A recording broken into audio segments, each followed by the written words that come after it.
여러분은 친구가 있으십니까?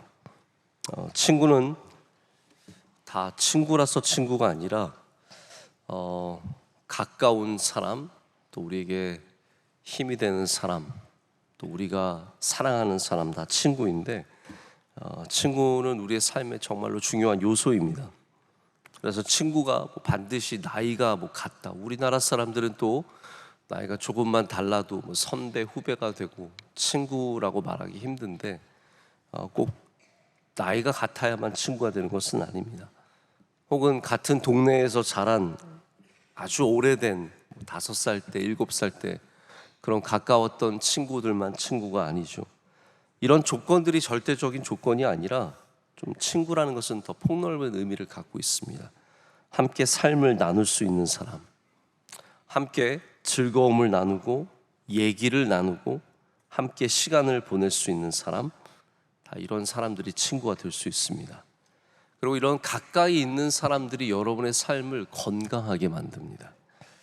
제가 이번에 우리 청년대학부 집회인 샤인 지저스 집회를 통해서 우리 청년들과 나눴던 메시지 중에 하나가 우리 안에 가까운 사람이 있는가, 또 우리가 그 가운데 서로 이어지고 세워지고 있는가, 하나님의 뜻 안에서 이어지고 세워지고 있는가.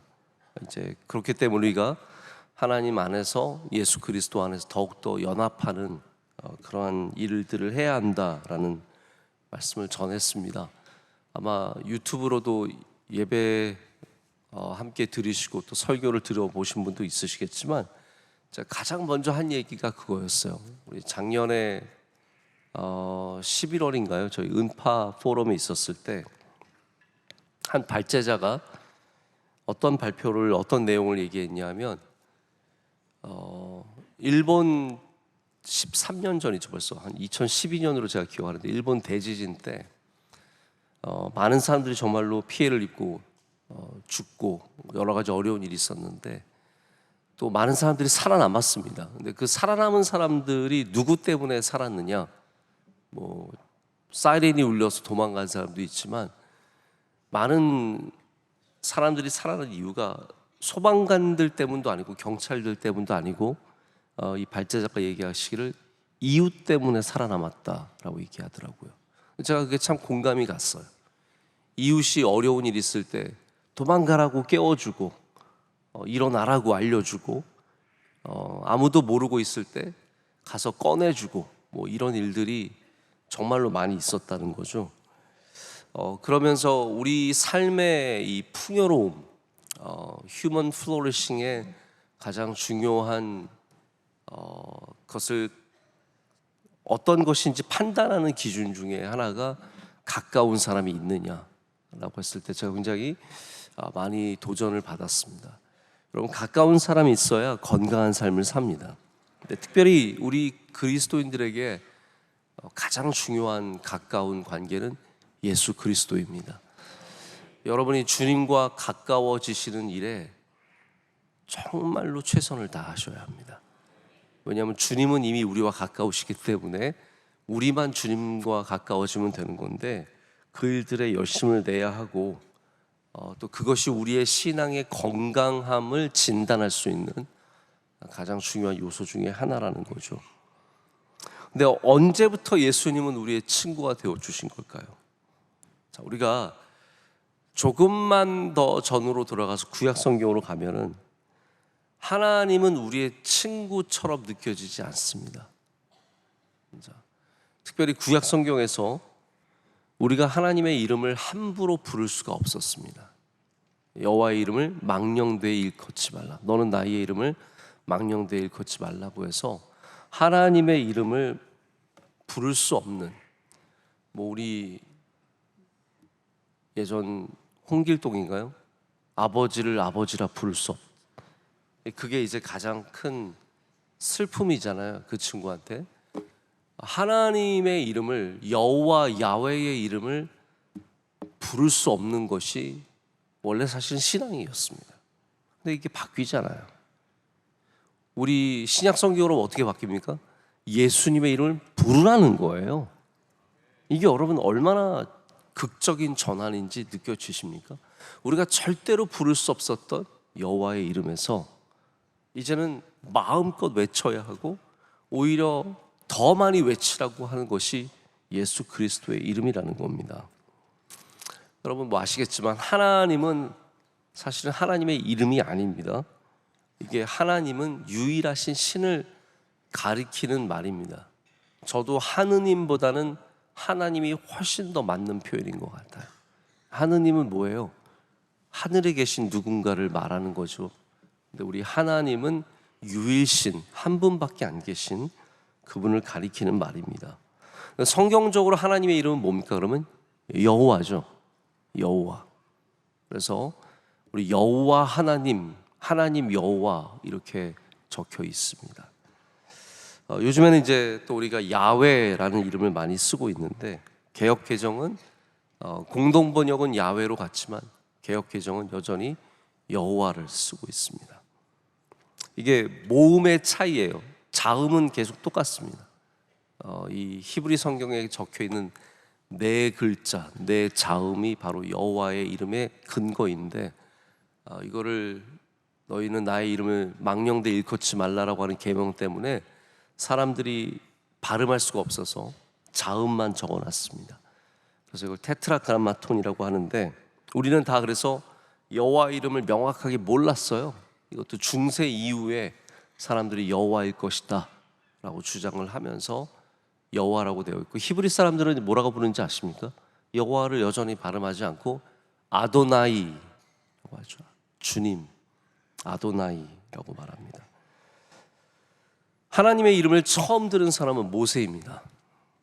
모세가 하나님 앞에 갔을 때 하나님께서 스스로를 말씀하시는데 출애굽기 3장 14절을 보면은 나는 스스로 있는 자니라. I am who I am 이라고 말씀하시죠. 그래서 하나님의 창조주 되심과 세상의 유일한 존재임을 말하는 것이 바로 이 3장 14절의 말씀, 나는 스스로 있는 자니라. 할렐루야. 이 말씀입니다. 그래서 성경의 구약 성경에 또 하나님의 이름으로 대부분 나오는 것이 엘로힘입니다. 유대인들은 하나님을 알지만 엘로힘 아니면은 아도나이였지 정말로 하나님의 이름으로 부르진 않았다는 거예요. 오직 거룩하신 하나님의 이름을 영광 올려드리기 위해서 부르지 못했습니다. 근데 이제 우리는 두려워서 떨며 부르지 못하는 그 이름이 아니라 기쁨과 감사함으로 부를 수 있는 이름이 생겼습니다. 우리의 친구의 이름입니다. 예수 그리스도. 예수님은 우리의 친구가 되어주셔서 마음껏 그 이름을 부르라라고 말씀하십니다. 우리가 교회사를 공부해 보면 이제 미국의 부흥운동이 여러 차례 있었는데 가장 먼저 있었던 부흥운동, 18세기 초반에 있었던 부흥운동은 하나님을 거룩하신 하나님, 두려우신 하나님으로 표현을 많이 합니다. 그래서 조나단 에드워즈의 가장 유명한 설교 제목이 여러분 뭔지 아세요? 진노하시는 하나님의 손 안에 있는 죄인들. 이게 제목이에요. 근데 사람들이 이것만으로도 은혜를 받았어요. 왜냐하면 그들에게는 진노하시는 하나님이 은혜되는 하나님이신 거예요. 거룩하신 하나님, 두려우신 하나님. 아마 여러분들도 신앙생활 하면서 하나님을 진노하시는 하나님으로 인식하면서 신앙생활 하시는 분들이 많이 계실 겁니다. 근데 19세기에 오면서 두 번째 부흥운동 때는 이게 완전히 바뀝니다. 어떻게 바뀌냐면 우리의 친구 되신 예수 그리스도. 이게 신앙의 어마어마한 변화였습니다. 항상 두려워하는 하나님에서 나의 친구 되신 예수님으로 바뀌는 것. 제가 뭐 설교문들, 그때 부흥사들의 설교문들을 다 읽어보진 않았지만 예수님을 우리의 친구라고 말하는 것, 그리고 동시에 우리가 함부로 부를 수 없는 하나님을 거룩하신 하나님, 우리의 죄를 다 아시는 하나님, 이거를 둘 다 잘 갖고 있어야 우리가 건강한 신앙생활을 할 수 있습니다. 다시 말씀드립니다. 여러분이 여호와 하나님에 대한 경외함이 있으시길 축복합니다. 하나님을 두려워할 줄 알아야 되고, 하나님 앞에서 내 스스로를 돌아봐서 정말 온 매무새를 좀 다시 갖출 줄 아는 이러한 자세가 우리 여전히 필요합니다. 그러나 동시에 우리는 예수님 안에서 자유할 수 있는 신앙도 필요합니다. 예수님과의 친밀함, 예수님과의 가까운 관계, 이것이 우리가 가져야 하는 신앙의 두 가지 날개, 두 개의 날개, 또 두 개의 축이라고 할 수 있습니다. 네, 여러분, 오늘 말씀은 우리가 예수님께서 또한 우리의 진정한 친구 되어 주심을 말해주고 있습니다. 아니, 어쩌면 유일한 친구이시죠. 여러분, 세상에 정말로 신뢰할 만한 친구가 있으십니까? 아니면 친구들한테 한번 뒤통수 맞아보신 적 있으십니까? 아마 수백 번, 수천 번 뒤통수 맞으셨을 거라고 생각합니다. 사기당하고 배반당하고, 앞에서는 친한 척 정말 간이라도 빼어줄 것처럼 하지만 뒤로 돌아서면 별의별 말을 하는 그런 친구들이 다 있지 않습니까? 오래전에 한 청년 자매가 저한테 와서 면담을 하는데, 자기가 대학교 가서 친구를 만났는데 그 친구가 꿈을 꾸고 자기한테 해준 얘기 때문에 그게 머리에 남아있어서 대학교 생활 내내 힘들었다는 거예요. 근데 그 꿈의 내용이 뭐냐 하면, 너는 문제가 많다, 너는 안 될 거다, 너는 죽을 거다, 이런 얘기를 친구가 해줬다는 거예요. 그러면서 너는 죽을 거다, 그 얘기가 머리에 남아있어서 이 아이도 이제 좀 마음이 연약한 아이죠. 그 말을 듣고 나서부터는 계속 대학생활 내내 그 말이 떠나지가 않는 거예요. 난 죽을 거다, 난 안 될 거다, 나는 어려움이 닥쳐온다. 여러분, 이게 무슨 친구입니까? 그런 꿈을 꿔도 격려해주고 축복해줘야죠. 할렐루야. 근데 세상 친구들은 다 그런 게 아닙니다. 여러분, 우리 예수님만이 진정한 친구가 되어 주십니다. 그래서 여러분의 영혼의 건강함도 예수님 안에 있을 때. 자, 그래서 오늘 말씀이 요한복음 15장 말씀이잖아요. 15장 처음에 어떤 말씀입니까? 나는 포도나무요, 너희는 가지니 너희가 내 안에, 내가 너희 안에 있으면 열매를 맺나니 많이 맺습니다. 주님께서 주신 말씀의 핵심이 뭐냐 하면 이어지는 거예요. 지금 우리 예수님 안에 거하는 삶이 건강한 삶이고 열매 맺는 삶이고, 그것을 예수님께서 또 다른 관계로 뭐라고 말씀하시냐면 친구다라고 말씀해 주시는 거예요. 우리가 예수님 안에 거하는 것이 친구의 삶입니다. 주님이 내 안에 거하시는 것이 진정한 친구의 삶이고, 그러한 아주 친밀하고 밀접한 관계가 우리로 하여금 열매를 맺게 한다는 것이죠. 자, 그런데 오늘 이 친구의 관계를 말씀하시면서 세 가지 중요한 친구의 요소를 말씀해 주십니다. 첫 번째는 이것입니다. 13절입니다. 제가 뭐 빨리빨리 넘어갈 텐데 13절 우리 다 함께 한 목소리 읽겠습니다. 사람이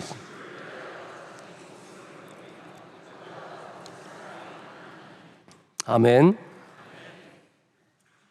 그럼 우리를 위해서 목숨을 버리신 분이 누가 있습니까?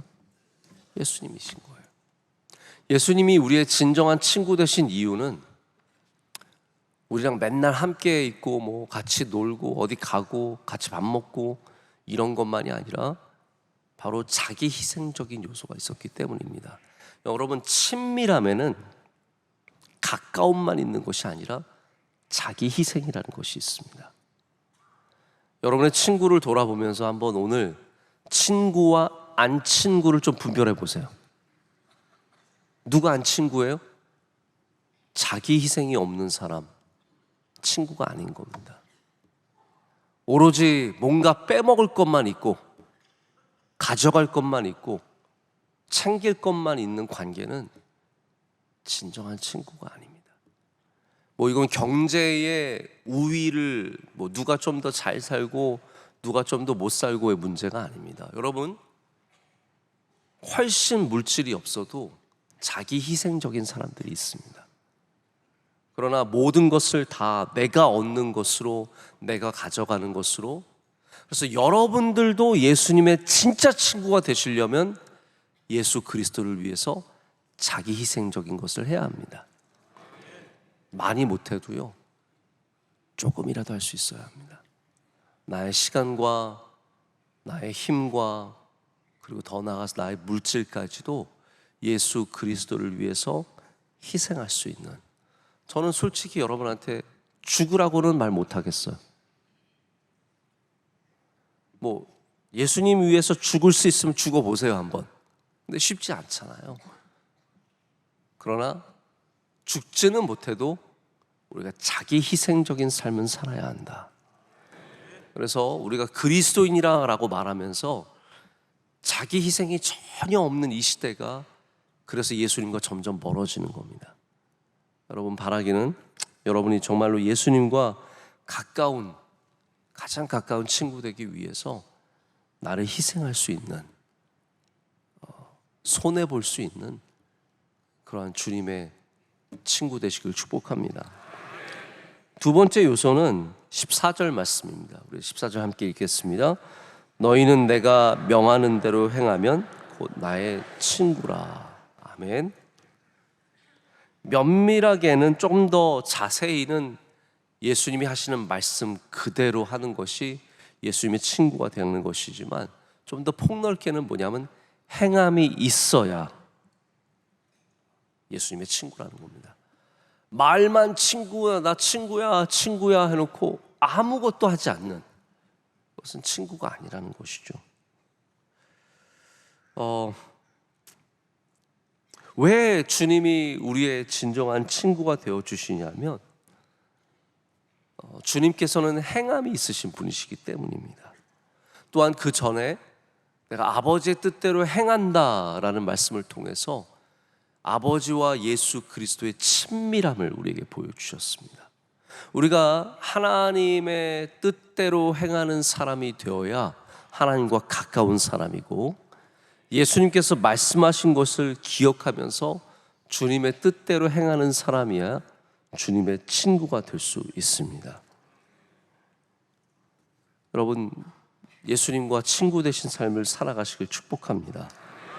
정말 두려워서 부를 수 없는 그런 이름이 아니라, 우리가 기쁨 가운데, 감사함 가운데 주님의 이름을 부르기 위해서는, 그러기 위해서는 오늘도 주님의 뜻대로 살아가는 사람들이 되어야 합니다. 그럼 뜻대로 살아간다는 것이 어떤 의미를 갖고 있습니까? 뭐 하나하나 행하는 것들 다 뜻대로 행하는 것이지만, 우리 요한복음 15장 전체를 본다면 주님 안에 거하는 삶, 더 쉽게 말하자면 주님과 동행하는 삶을 사셔야 합니다. 오늘 현충일이죠. 오늘 쉬는 날인데도 많은 분들이 나오셨습니다. 또 이렇게 직장 안 가시는 날에는 더 열심히 나오시는 분들도 계시더라고요. 여러분, 오늘 현충일이니까 예수님 떼어놓고 어디 가지 마시고, 오늘은 예수님과 좀 잠깐, 주님 저와 좀 사이를 지켜주세요. 저희들끼리 좀 시간 보낼 테니까 어디 멀리 가 계시고, 이게 아니라 오늘도 주님과 동행하시길 축복합니다. 그게 친구입니다. 그게 친구입니다. 그래서 좋은 일 있을 때 떼놓고 가는 건 친구가 아니에요.